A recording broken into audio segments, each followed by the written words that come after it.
వేసవి కాలంలో ఉక్కపోత ఎక్కువగా ఉండడంతో ఏసీలకు కూలర్లకు ఎంత డిమాండ్ ఉంటుందో మనందరికీ తెలిసిందే. వేడి నుండి రక్షించుకోవడానికి వినియోగదారులు తమ ఆర్థిక స్తోమతను బట్టి కొందరు ఏసీలను, కొందరు కూలర్లని కొనుగోలు చేస్తూ ఉంటారు. మిగతా రోజుల్లో తక్కువ ధరలో ఉండే ఏసీ కూలర్లు ఇప్పుడు మాత్రం చుక్కలు చూపిస్తున్నాయి. ఇలాంటి పరిస్థితుల్లో తెలంగాణకి చెందిన ఇద్దరు తెలుగు కుర్రాళ్ళు వాళ్ళ తెలివినంతా ఉపయోగించి వాటర్ డ్రమ్తో అతి తక్కువ ధరలో కూలర్ని తయారు చేసి అందరినీ ఆశ్చర్యానికి గురి చేస్తున్నారు. మరి ఆ కూలర్ని వాళ్ళు ఎలా తయారు చేశారో దాని వివరాలేంటో తెలుసుకుందాం.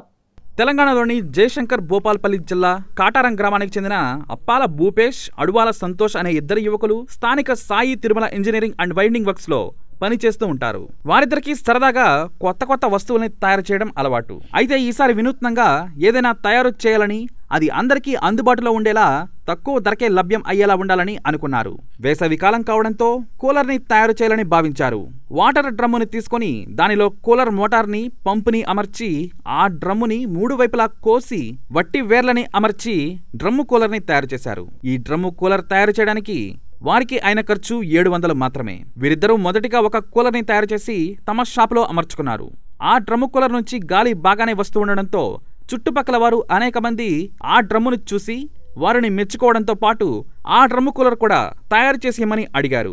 ఇక అలాగే వారు కూడా ఆ డ్రమ్ము కూలర్స్ ని తయారు చేసి 700కే అమ్మేస్తున్నారు. ఆ కూలర్స్ ని తీసుకువెళ్లిన స్థానిక ప్రజలు ఆ డ్రమ్ము కూలర్ నుంచి చల్లని గాలి వస్తుందని, ఎంతసేపు వాడినా అది హీట్ అవ్వటం లేదని, అలాగే కరెంటు బిల్లు కూడా తక్కువగా వస్తుంది అని చెప్పటం విశేషం. వేలకు వేలు ఖర్చు పెట్టి పెద్ద కూలర్లు కొనుక్కునే కన్నా 700 పెట్టి ఈ కూలర్ కొనుక్కోవడం ఎంతో మేలు అంటున్నారు అక్కడి ప్రజలు. ఇంజనీరింగ్ అండ్ వైండింగ్ వర్కర్స్ అయిన అప్పాల భూపేష్, అడువాల సంతోష్ల తెలివితేటలను మెచ్చుకుంటూ వారికి స్థానిక ప్రజలు ప్రోత్సహిస్తూ ఉన్నారు. ప్రస్తుతానికి ఈ డ్రమ్ము కూలర్లని స్థానిక ప్రజలకే ఇస్తున్నామని, త్వరలో తెలుగు రాష్ట్రాల్లోని అన్ని ప్రాంతాలకి ఈ డ్రమ్ము కూలర్లని అందుబాటులోకి తీసుకురావడానికి కృషి చేస్తున్నట్టుగా వీరిద్దరూ తెలిపారు. పెద్ద ఇంజనీర్లకు కూడా సాధ్యం కాని ఈ పనిని వీరిద్దరూ చేయడం ఎంతో గొప్పగా చెప్పుకుంటున్నారు అక్కడి ప్రజలు. పెద్ద ఇంజనీర్లకు కూడా సాధ్యం కాని ఈ పనిని వీళ్ళు చేసినందుకు అక్కడి ప్రజలందరూ అభినందిస్తున్నారు. వీళ్ళు చేసిన ఈ పనిని మనం కూడా అభినందిస్తూ ఆల్ ది బెస్ట్ చెప్దాం. వీరు భవిష్యత్తులో ఎంతో బాగుండాలని మనసారా కోరుకుందాం. ఈ వీడియో కనుక మీకు నచ్చినట్లయితే లైక్ చేయండి, షేర్ చేయండి. మరిన్ని వీడియోస్ కోసం మా ఛానల్ని సబ్స్క్రైబ్ చేసుకోండి.